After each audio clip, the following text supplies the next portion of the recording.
आपका अपना YouTube channel horizon tutorial में एक बार फिर से स्वागत है। जैसा कि टाइम, स्पीड एंड डिस्टेंस का हमारा एक चैप्टर चल रहा है जिसका हमने टाइप 1, टाइप 2 और टाइप 3 को डिस्कस किया है। आज हम टाइप 4 को डिस्कस करेंगे। तो हम क्वेश्चंस को लेकर के आए हैं टाइप 4 में, जिसमें कि इस तरह का क्वेश्चन में सभी कोई फार्मूला का भी यूज करते हैं। तो आज हम दोनों तरीके से बनाएंगे इस क्वेश्चन को। हम फार्मूला के माध्यम से भी बनाएंगे और हम अपना रेशियो मेथड की तहत भी बनाएंगे।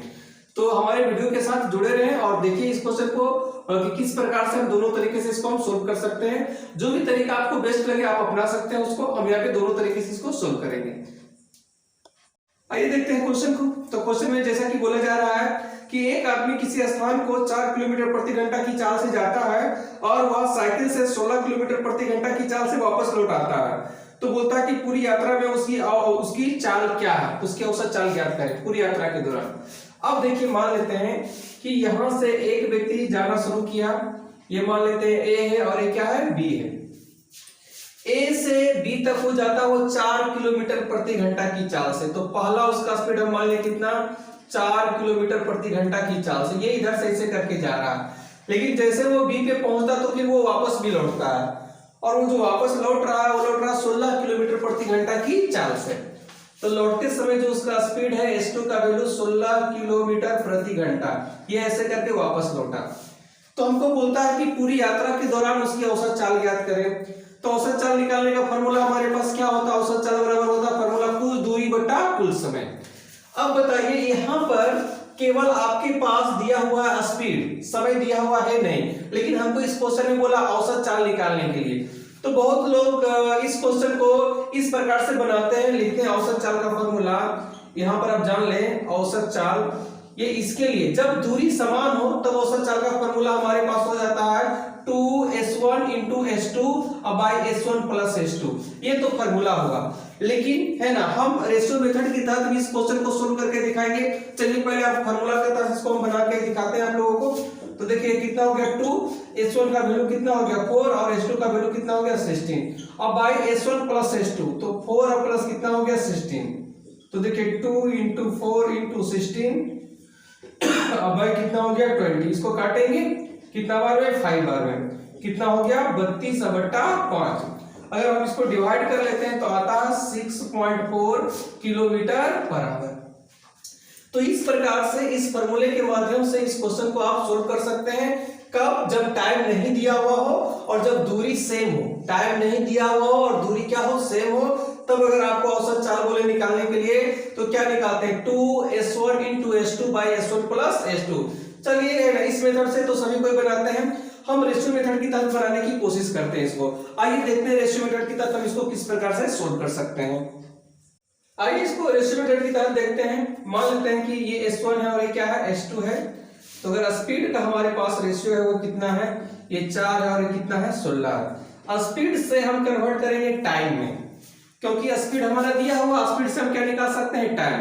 तो स्पीड टाइम का क्या होता है, उल्टा होता है। तो अगर हम यहाँ पे लिखते हैं कितना हो जाएगा 16, यहाँ पर कितना हो गया 4। इसको काट करके छोटा कर लेते हैं, ये एक बार में कितना, 4 बार में। अब देखिए यहाँ पर टाइम का जो रेशियो है हमारा कितना 4:1। अब देखिए यहाँ ध्यान से, ये हमारा स्पीड और ये है क्या, टाइम। तो अगर स्पीड और टाइम में हम मल्टीप्लाई करेंगे तो क्या आएगा, डिस्टेंस आएगा। तो देखिए यहाँ डिस्टेंस निकालते हैं। ये डिस्टेंस का जो वैल्यू हो गया कितना 16 और यहाँ पर भी कितना हो गया 16।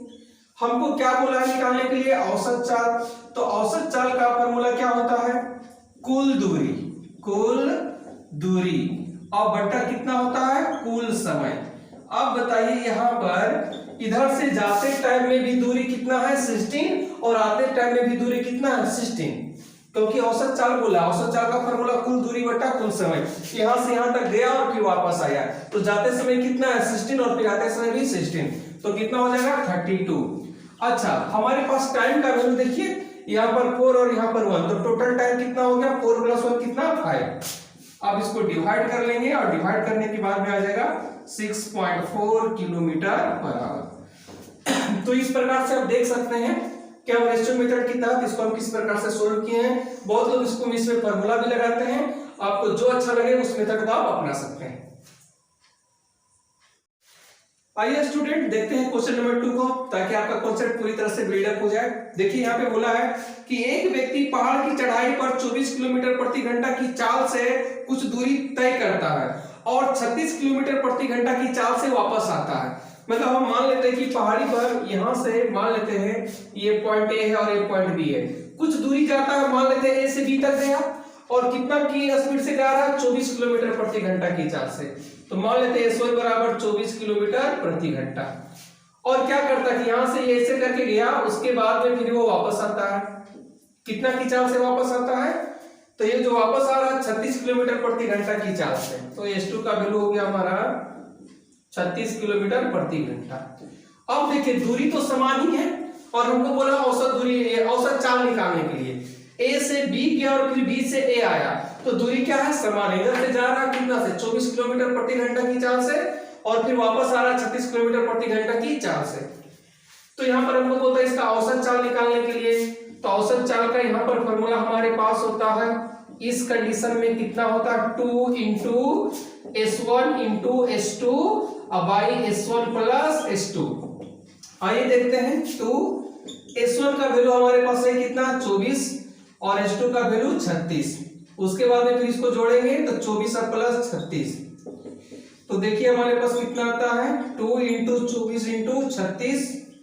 अगर हम इसको ऐड कर लेते हैं तो कितना हो जाएगा 60। इसको काटिए 6 बार में और इसको 10 बार में, इसको काट लीजिए कितना बार में 5 बार में। अगर हम गुना करेंगे तो 144 बटा कितना 5, अगर इसको डिवाइड कर देते हैं तो आ जाता 28.5 किलोमीटर पर आवर। ये तो हुआ फॉर्मूले के अनुसार से। लेकिन अगर इसी क्वेश्चन को मान लेते हैं कि एग्जामिनेशन में हमको फॉर्मूला नहीं याद आ रहा, तो किस प्रकार से हम इसको सोल्व कर सकते हैं, तो रेशियो मेथड के तहत इसको आप क्या कर सकते हैं, सोल्व कर सकते हैं। आइए देखते हैं कि इस क्वेश्चन को हम रेशियो मेथड के तहत किस प्रकार से हल कर सकते हैं।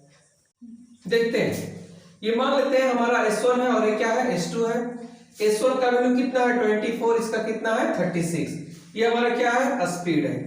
अच्छा, स्पीड से हम क्या निकालेंगे, टाइम का रेशियो निकालिए। टाइम का रेशियो निकालने के लिए क्रॉस करते हैं, उल्टा करते हैं, तो ये 36, ये कितना हो गया 24। इसको काट देते हैं तो वैल्यू का पास है, ये 2 बार में और ये कितना बार में 3 बार में। अब देखिए हमारे पास जो टाइम का जो रेशियो आया है 3 रेशियो कितना आया है 2। अब हमारे पास स्पीड है 24 और टाइम कितना है 3। तो अगर यहां से हम डिस्टेंस निकालें तो डिस्टेंस बराबर क्या हो सकता है, गुना कर देंगे 72 और यहाँ पर भी कितना 72। इसका मतलब जाते समय कितना किया 72 किलोमीटर और फिर आते समय 72 किलोमीटर। तो औसत चाल का हमारे पास फॉर्मूला क्या होता है, औसत चाल बराबर अगर हम बात कर लें तो कितना होता है कुल दूरी और बटा कितना कुल समय, कुल समय। तो कुल दूरी कितना 72 प्लस 72, तो कितना हो गया 144। अब भाई टोटल टाइम कितना, देखिए हमारे पास टाइम कितना है 3 प्लस 2, तो टोटल टाइम कितना हो गया 5। अगर हम इसको डिवाइड कर देंगे तो आ जाएगा फिर से 28.5 किलोमीटर पर आवर। तो आप देख सकते हैं कि किस प्रकार से हम क्वेश्चन को यहाँ पे हल कर रहे हैं। आइए देखते हैं नेक्स्ट क्वेश्चन को। जैसा कि नेक्स्ट क्वेश्चन में बोला जा रहा है कि 48 किलोमीटर प्रति घंटा की चाल से एक रेलगाड़ी किसी निश्चित दूरी को 50 मिनट में तय कर लेती है। तो बोलता है उसी दूरी को 40 मिनट में तय करने के लिए रेलगाड़ी की चाल कितनी होगी। समझने की कोशिश करेंगे क्वेश्चन को। जैसे मान लेते हैं कि यहां से यहां तक हमारा एक डिस्टेंस है, ये है और ये बी है। जब एक रेलगाड़ी 48 किलोमीटर प्रति घंटा की चाल से जाती है तो उसको 50 मिनट का टाइम लगता है। टाइम का जो वैल्यू है यहाँ, ये टाइम बराबर हो गया 50 मिनट। कितना से जाता है तो 48 किलोमीटर प्रति घंटा की चाल से जाता है तो कितना लगता है 50 मिनट। अब कहता है कि इतना ही दूरी को अगर उसको 40 मिनट में तय करना हो, मान लेते हैं कि टाइम अब कितना लगे 40 मिनट। टाइम का वैल्यू अगर उसको 40 मिनट में अगर इसको कवर करना हो तो बोलता है कि रेलगाड़ी की चाल कितनी होनी चाहिए। फर्स्ट कंडीशन में कितना से जा रहा है 48 किलोमीटर प्रति घंटा की चाल से जा रहा है तो कितना लगता है 50 मिनट। लेकिन बोलता है कि 40 मिनट में अगर इतना ही डिस्टेंस को तय करना हो तो रेलगाड़ी की चाल कितनी होनी चाहिए। देखिए यहाँ पर, यहाँ से हम टाइम को लेकर के चलेंगे। देखिए तो मान लेते हैं T1 फर्स्ट कंडीशन में कितना है 50 और T2 कितना है 40। ये हमारा टाइम है। अब टाइम से हम निकालेंगे स्पीड का रेशियो, और आप लोग को हम बताए थे कि टाइम और स्पीड एक दूसरे का क्या होता है, उल्टा होता है। तो अगर हम यहाँ से ये बात करें तो कितना हो गया 40 और ये कितना हो गया 50। अगर यहाँ से हम स्पीड का रेशियो निकालें तो ये 0 से 0 खत्म। अब देखिए हमारे पास जो स्पीड का जो रेशियो है 4:2 कितना है 5। अगर 4:5 है तो एक स्पीड ये है, एक स्पीड ये है। जब टाइम 50 मिनट लग रहा है तो उस अनुसार से स्पीड का वैल्यू है कितना 4, और जब टाइम 40 मिनट लग रहा है तो स्पीड का वैल्यू है कितना 5। तो हमको ये बोल रहा था कि जब है ना 40 मिनट में उसको अगर यही दूरी तय करना तो स्पीड कितना होना चाहिए। अब अगर यहां से हम बात कर लें, ये हमारे पास क्या है स्पीड है, तो स्पीड का तुलना हम किससे करेंगे, स्पीड से करेंगे। मतलब चाल का तुलना हम किससे करेंगे, चाल से। अब देखिए चाल है कितना 48, और ये 48 वाला चाल किसके लिए है 50 के लिए, तो 50 में चाल का वैल्यू है कितना 4। तो अगर हम बात कर लेते हैं तो चाल का तुलना स्पीड का तुलना किससे हो गया, स्पीड से, क्योंकि ये भी स्पीड है और ये भी कितना है स्पीड है। जब ये 50 से जा रहा था तो स्पीड कितना है 4। तो यहाँ पर बोला कि 50 में स्पीड कितना है 48, ये रियल वैल्यू है। तो चाल का तुलना किससे हो गया, चाल से। जिससे भी निकालना उसको क्या करेंगे, गुना। हमको बोल रहा है कि उसको अगर 40 मिनट में तय करना हो तब चाल कितना होगा, तो 40 मिनट में तय करना हो तो चाल कितना है 5 है। यहाँ पर हम कितना से मल्टीप्लाई कर लेंगे 5 से। तो ये इसका क्या हो गया, स्पीड हो गया। अब यहाँ से काट लेते हैं कितना बार में, 12 बार में। तो स्पीड का वैल्यू अगर हम यहाँ पे देखें तो कितना हो गया 60 किलोमीटर पर आवर। तो इस प्रकार से क्वेश्चन को किसी भी प्रकार से टर्न करेगा। अगर आपके पास रेशियो मेथड का कॉन्सेप्ट रहेगा तो किसी भी प्रकार का क्वेश्चन को आप सोल्व कर सकते हैं।